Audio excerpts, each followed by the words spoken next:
3, 4. There goes the baker with a tray like always. The same old bells and rolls to serve. Every morning just the same. To the morning that we came. To the poor provincial town. Good morning, bell. Ficou legal.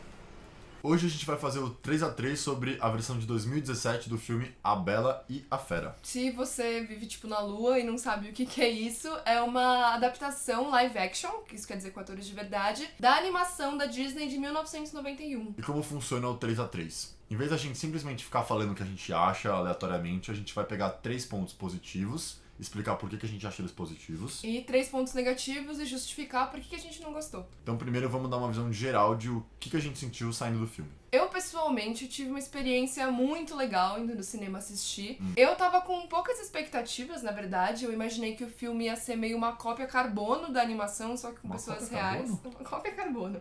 E no final foi bem mais legal do que isso. É um filme muito vivo, muito cativante. Eu tava completamente encantada. E apesar de ter coisinhas que eu não gostei muito, em geral eu achei muito legal, saí muito feliz do cinema. Eu tive uma experiência parecida. Eu fui com poucas expectativas, mas eu tive uma experiência emocional muito satisfatória. Eu saí do cinema muito feliz, muito cantante, valeu muito o preço do meu ingresso, eu fui surpreendido positivamente em algumas coisas, fiquei decepcionado com algumas outras, que é o que a gente vai falar, mas no final eu achei um filme muito bom. Então vamos começar o 3x3.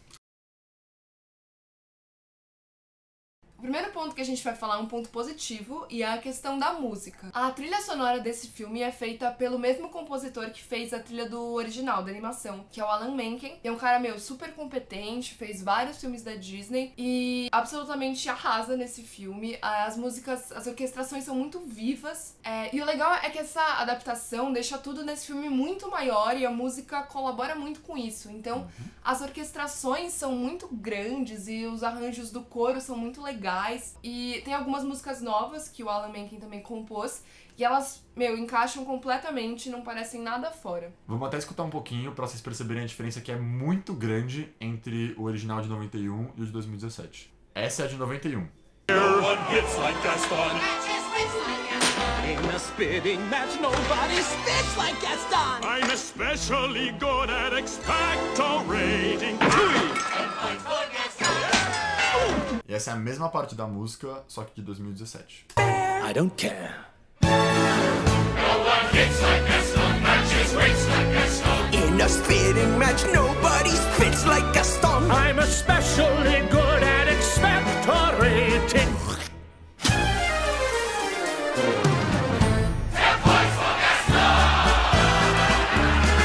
Bom, como vocês podem escutar, é muito diferente a versão de 91 para 2017. Na versão nova, você escuta esse bar muito mais cheio, muito mais vivo, pulsante de pessoas. Você consegue entrar nessa atmosfera muito mais. E acho que o que contribui muito pra isso é o elenco de figurantes, né? Que é um elenco, super vivo, tá todo mundo... Dá pra ver que eles estão completamente envolvidos na história. E eles não ficam só de pano de fundo. Você realmente acredita naquele mundo e naquele vilarejo com eles, ali habitando e cantando. E é muito legal. E lembrou a gente até um pouco do que eles fizeram no filme dos Miseráveis, que tem essa mesma atmosfera, né? O primeiro ponto negativo que a gente queria falar é sobre a direção de atores. Ela não é ruim o tempo todo, mas em alguns momentos pontuais a atuação fica um pouco esquisita. Especialmente na parte do Be My Guest, que é aquela música que o Lumière canta que tem os talheres pulando, é toda uma arrumação no jantar que é super legal. A Emma Watson, que claramente não aconteceu porque é animação, computação gráfica, mas a Emma Watson tá lá reagindo àquilo. A reação dela não combina com o que tá acontecendo. Ela tá mais ou menos assim. Muito pequena, sabe? E pra uma cena tão trabalhada e tão épica e espetacular como aquela, não combina nem um pouco. E é isso, a cena que a Bella entra na biblioteca, ela fica muito mais impressionada do que o Be Your Guest, o que não é muito coerente. E também quando ela tá com os lobos, meio não reage com medo, é um lobo cabreiro, é um lobo com... o olho rasgado, é modo mal. E, ela não reage com muito medo. Ela não grita. E não bate. Que é meio essa questão de, como é tudo animação gráfica, computação gráfica, a Emma Watson não tá vendo. E a direção de atores falhou em ajudar ela a criar esse universo. É isso, tudo bem que a Bella é destemida, mas, desculpa, gente, ela é humana, aquilo são lobos e ela ia ser comida por lobos. E também no finalzinho, quando o Lumière e o Orlog, que é o Ian McGregor e o Ian McKellen, viram pessoas, eles estão muito mais caricatos do que o resto do elenco. Porque eles não trabalharam com o elenco principal, eles gravaram separados. Então eles estão muito mais caras e bocas e tal, do que o resto do filme, que é numa chave mais realista, assim. Eu não pessoalmente acho negativa ou ruim a atuação deles, mas destoa muito do resto do filme, né?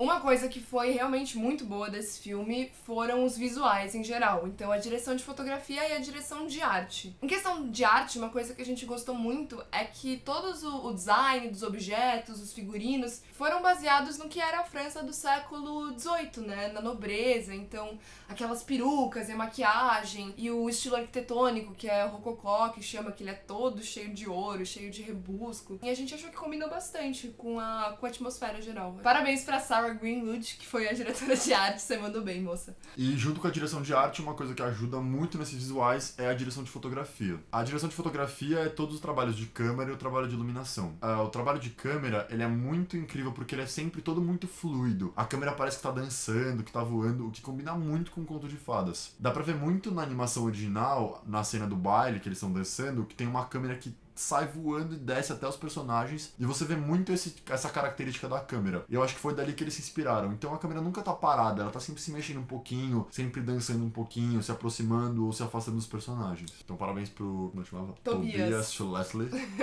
que é o diretor de fotografia. Dizer, né? Eu não lembro que a gente não gostou muito do roteiro. Teve um elemento que a gente não gostou muito no roteiro, que foi a personagem da feiticeira. Na animação, ela aparece só no flashback, só pra desencadear toda a história. E eles tentaram colocar a feiticeira mais presentemente no filme live action, mas que não deu muito certo. O que acontece é que a feiticeira, ela meio parece um instrumento da trama. Ela aparece quando precisam dela. Então ela não tem uma personalidade, ela não tem um arco, ela não tem uma característica, ela mal fala. Não tem motivação. E ela aparece só pra resolver umas coisas. Então é isso, ela aparece quando o Maurice tá cagado lá e quando a fera tá cagada lá. E a gente não vê nenhum tipo de vontade, de desejo, de motivação. A história funciona muito bem sem ela.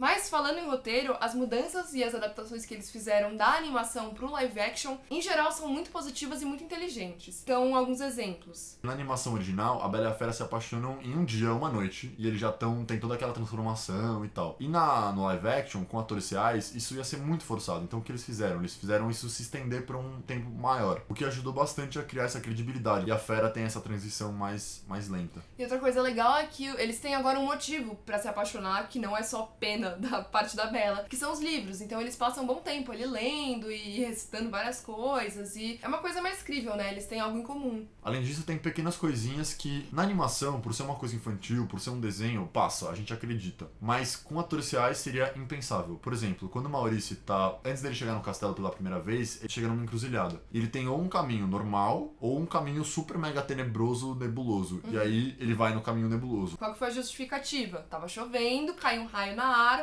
por causa disso, um caminho foi impedido, ele teve que seguir pro caminho que dava no castelo. E aí tem outras coisinhas. Aí quando o Maurice chega no castelo, quando ele vê uma xícara falante, ele faz a única coisa sã, que é sair correndo. Ele não fica lá trocando uma ideia. Com a xícara que tá falando. Exatamente. Ele foge, o que é muito mais crível. Quando a Bela vai fugir do castelo, é isso, os móveis tentam impedir, porque ela é a única chance que eles têm de virar humanos. Mas na animação ela meio só, tipo, abre a porta e vai embora. É o cativeiro muito incompetente, assim. Quando a fera tá caída depois que os lobos atacaram ela, na animação original, ela simplesmente aparece em cima do cavalo. O que não daria pra acontecer, porque a Bela não consegue levantar a fera e colocar em cima do cavalo. E aí, na versão de 2017, eles fizeram até um momento muito fofinho de, tipo, você tem que me ajudar. You have to stand. E se aí, levanta. faz sentido, a gente consegue entender. Então são pequenas modificaçõezinhas que ajudam a trazer essa animação fantasiosa pro um mundo mais real. E o grande furo que eles, graças a Deus, consertaram é a da porcaria da maldição, que na animação, é isso, eles falam pra gente que eles ficaram 10 anos amaldiçoados e que a última pétala da rosa ia cair quando a fera fizesse 21 anos. Isso, fazendo as matemáticas básicas, quereria dizer que ela foi amaldiçoada quando ele tinha 11 anos, o que não faria o menor sentido, né? Mesmo porque tem um quadro dele já crescido ali, então realmente não faz sentido. E pra acabar, a última coisa que a gente achou bem negativa também é de roteiro, que é toda a história da mãe da Bella. Toda essa história da mãe da Bella acaba ficando muito fora da temática do filme. Porque tudo sobre a Bela Fera é isso. A beleza está dentro, nada é o que parece. Isso é uma coisa que é bem recorrente, assim, até no personagem do Gaston, que é lindo, mas é um escroto, e o personagem da Fera, que ele é horrível, mas no final ele é uma boa pessoa, né? O Maurice, que ele é meio louco por fora, mas ele é super fofo por dentro. A Bella, que é mais do que um rostinho bonito. Tudo isso faz sentido. Mas essa questão da mãe fica completamente jogada. Os pais da Fera até são uma coisa legal que eles colocaram no roteiro, porque ajuda a gente a entender a Fera, entender por que ela é assim, que não é uma coisa que é explicada na animação. Ajuda a motivar um pouco, a humanizar, né? Só que a mãe da Bella não entra em questão. Ela não muda muito a relação da Bella com nada. Se você tira aquilo da história, tudo continua prosseguindo perfeitamente bem. E não tem nenhuma função dramática na história. E essa porra desse livro que viaja no espaço, que porra é essa? Não pode, gente. Gente, não pode assim viajar por livro, mesmo no mundo mágico. Isso é muito, muito roubado, gente. Não, e por que nada a a ver. feiticeira daria um livro pra ele viajar pro mundo, sabe? Isso não faz o menor sentido, gente. Nada não a ver. faz. Muitos pontos negativos. Muitos pra essa pontos porra. negativos, não pode viajar de livro. Bom, gente, é meio isso que a gente tem a dizer. Apesar de ser 3-3, eu acho que em geral a gente concorda que é um filme mais positivo do que negativo. É isso, algumas oportunidades foram perdidas, algumas decisões a gente achou que não funcionaram. Mas em geral é um filme muito legal, que vale o ingresso. A gente se divertiu as 2 vezes que a gente viu. E é isso. Gente, se vocês gostaram, por favor, deem um like, compartilhem, mostra pra quem gostou do filme, pra quem não gostou. Deixa um comentário, fala aí sua opinião, o que você achou do filme. A gente ainda tá testando os formatos de vídeo que a gente quer fazer, tem uns que a gente não aparece, uns que a gente aparece, então comentem aí, falam o que vocês acharem, porque a gente ainda tá nessa descoberta. É isso. É Valeu, isso. gente! Pronto.